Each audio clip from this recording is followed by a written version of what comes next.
74 सीटों का इजाफा हुआ, अब 192 दिखा रहा है, मतलब 115 सीटें और जोड़ने जा रहे हैं। अगर ये इतिहास कोई रच सकता है तो वो मेहनत वाली, ईमानदार, कर्मठता वाली पार्टी भारतीय जनता पार्टी ही कर सकती है। और मैं इंतजार करूंगा 4 तारीख का, जब हम जनता का आभार भी व्यक्त करेंगे और जीत का लड्डू अपने विपक्षी पार्टियों को भी खिलाएंगे, जिस लड्डू में, जिस रसगुल्ले में कंकड़ ना हो। 92% वोटिंग बिहार, पश्चिम बंगाल के भीतर हुआ इस बार के चुनाव में। इसका मतलब यह कि भारी संख्या में लोग जिनका वोट रजिस्टर था वो भारी संख्या में निकल पाए। तो अगर ये एग्जिट पोल सही निकलता है तो कम से कम ये नहीं कह पाएंगे कि लोग अपना वोट नहीं डाल पाए थे, तो कोई और कारण देना पड़ेगा। तो क्या हम ये मानकर चले कि एंटी इनकम्बेंसी वर्क कर पाई है बीजेपी के फेवर में, जिस तरीके से बीजेपी के नेताओं ने वहां पर एंटी इनकम्बेंसी को लेकर चुनाव प्रचार किया था? मैं साहिल जी आपको बोलूंगा कि अभी बेवजह तनाव लेने की कोई आवश्यकता नहीं है।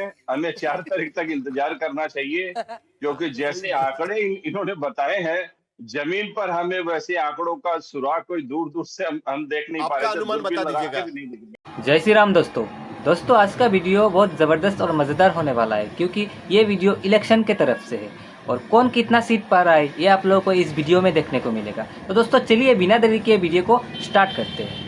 बड़ी खबर इस वक्त की हम आपको बता रहे हैं, भारतीय जनता पार्टी को 192 सीटें आती हुई दिखाई दे रही हैं टुडेज चाणक्य के अनुमान में। आपको बता दें नतीजे नहीं हैं, ये सिर्फ और सिर्फ अनुमान है और टीएमसी सिमटती हुई दिख रही है 100 सीटों पर। 192 सीट आ सकती है भारतीय जनता पार्टी को और इसमें +-11 लिखा है।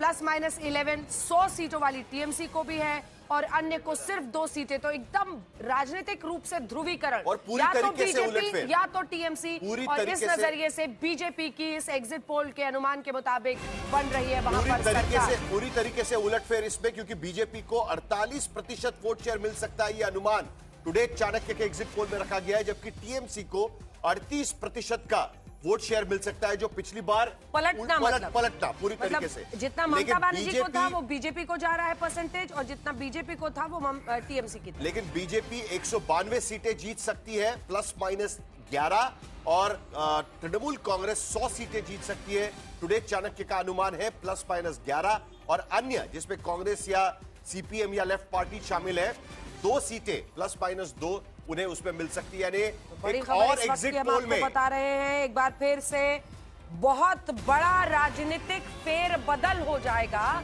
अगर पश्चिम बंगाल में आजादी के बाद से आज तक यहां पर बीजेपी कभी सत्ता में नहीं आई है। पिछली बार का बेस्ट परफॉर्मेंस 77 सीट, और अगर 294 में से वो 192 सीटें ले आते हैं तो ये बहुत बड़ी बात हो जाएगी।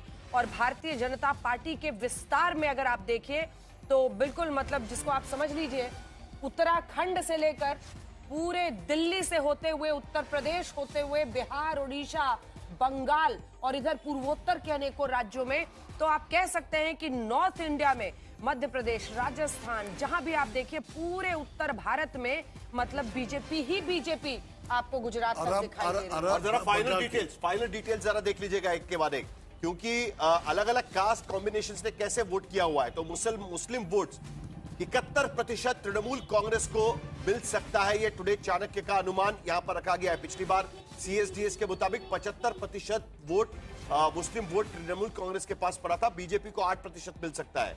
OBC 61%, Bharatiya Janata party, schedule caste 67%, Bharatiya Janata party, schedule tribe 53% Bharatiya Janata party, जबकि तृणमूल कांग्रेस को 40% शेड्यूल ट्राइब का वोट इसमें मिल सकता है, यह भी अनुमान इसमें रखा गया है। यानी अगर हम देखें तो मुस्लिम वोट छोड़कर बाकी वोटों का पोलराइजेशन एक तरीके से भारतीय जनता पार्टी की तरफ 48% वोट शेयर के साथ भारतीय जनता पार्टी 192 सीटों पर और 38% वोट शेयर लेकर तृणमूल कांग्रेस 100 सीटों के साथ यहां पर सत्ता गंवाती हुई, ये अनुमान टुडे चाणक्य की तरफ से रखा गया।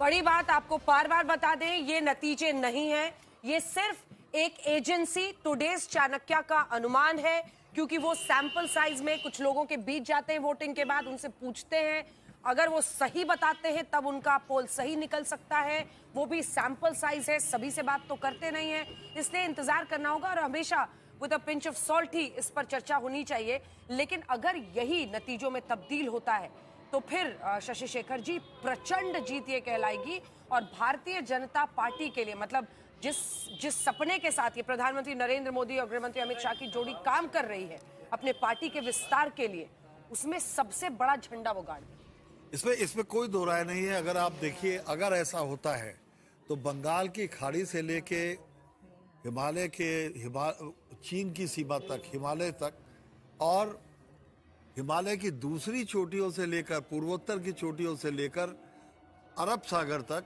पूरी तरह से झंडा लहरा जाएगा। कुल 5 स्टेट ऐसे बचेंगे जहां उन्हें इस पर काम करने की जरूरत होगी। तो ये एक बहुत बड़ी सफलता होगी, बहुत बड़ा राजनीतिक उलटफेर होगा आज़ादी के बाद का, अगर ऐसा हो जाता है। इतने बड़े भूभाग पर राज्य 1967 के बाद किसी ने नहीं किया।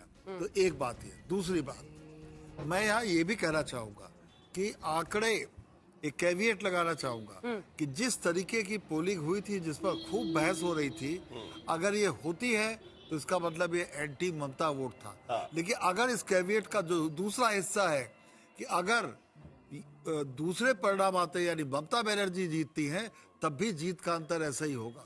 तब लोग ये कहेंगे कि बंगालियत जीत गई और इस तरीके की राजनीति। वो तो अपने हिसाब से देखिए, जो जीता वो सिकंदर, और फिर सिकंदर अपनी वजह खोज ही लेता है। हार जीत एक तरफा होगी, इसमें कहीं कोई दो राय नहीं है। जिसकी ये बात तो साफ हो गई है, ये बात तो बिल्कुल फंसेगा नहीं मामला। गौरव जी, लेकिन ज्यादा खुश होकर मत कुछ बोल लीजिएगा। कई बार नतीजे वाले दिन एग्जिट पोल का पूरा वीडियो लोग बहुत वायरल करते हैं, लेकिन अगर यही अनुमान नतीजों में तब्दील होते हैं तो जाहिर तौर पर बीजेपी के लिए इससे हिस्टोरिक, इससे ऐतिहासिक मतलब उसके इलेक्टोरल सफर में कोई मकाम नहीं होगा।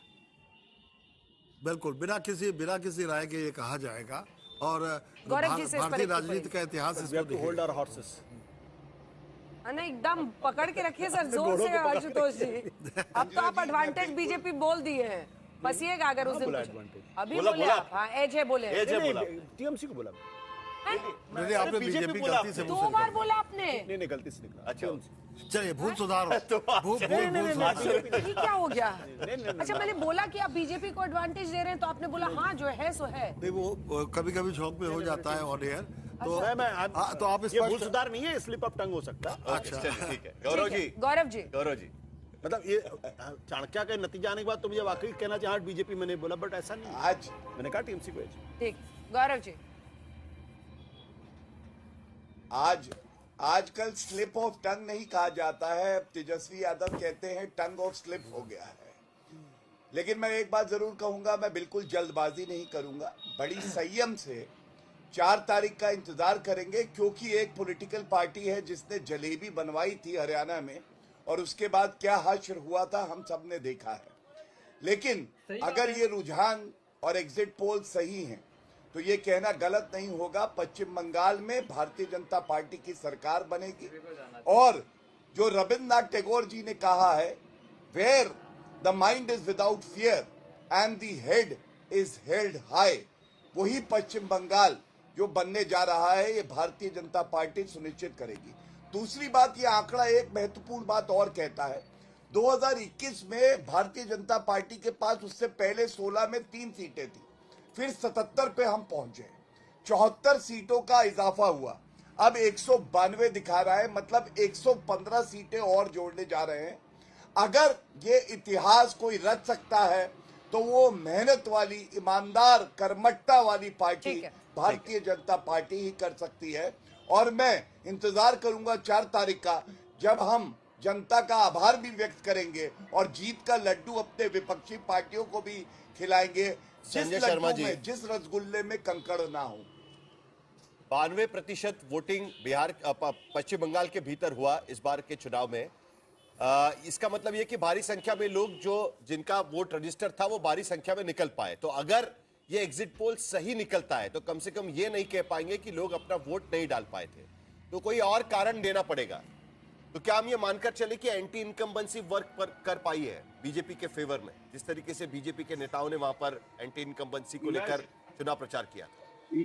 मैं साहिल जी आपको बोलूंगा कि अभी बेवजह तनाव लेने की कोई आवश्यकता नहीं है। हमें 4 तारीख तक इंतजार करना चाहिए, क्योंकि जैसे आंकड़े इन्होंने बताए हैं, जमीन पर हमें वैसे आंकड़ों का सुराग कोई दूर दूर से हम देख नहीं पा आपका रहे थे। अनुमान दूरबीन बता लगा के दीजिएगा। भी नहीं दिख रहे। वो तो ममता बनर्जी ने 226 कह ही दिया।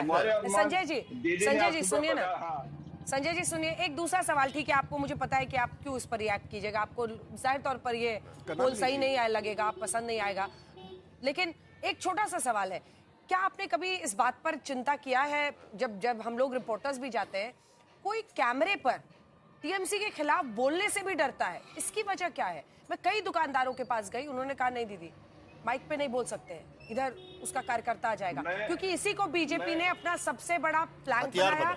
उन्होंने कहा भय से भरोसे तक, एक रिस्पॉन्स नहीं, ये ऐसा कोई भय दूर दूर तक नहीं है। मैं बचपन से ही देख रहा हूँ, छात्र राजनीति से मैं राजनीति में हूँ, लोग ऐसे चुनाव के समय लोग अपने पत्ते नहीं खोलते, नहीं बताते। ये शुरू से ही बंगाल में परंपरा रही है, और आज के दिन में ऐसा कोई भय नहीं है। सोशल, चलिए, फैसला मैंडेट से आएगा, जनता के मैंडेट से आएगा।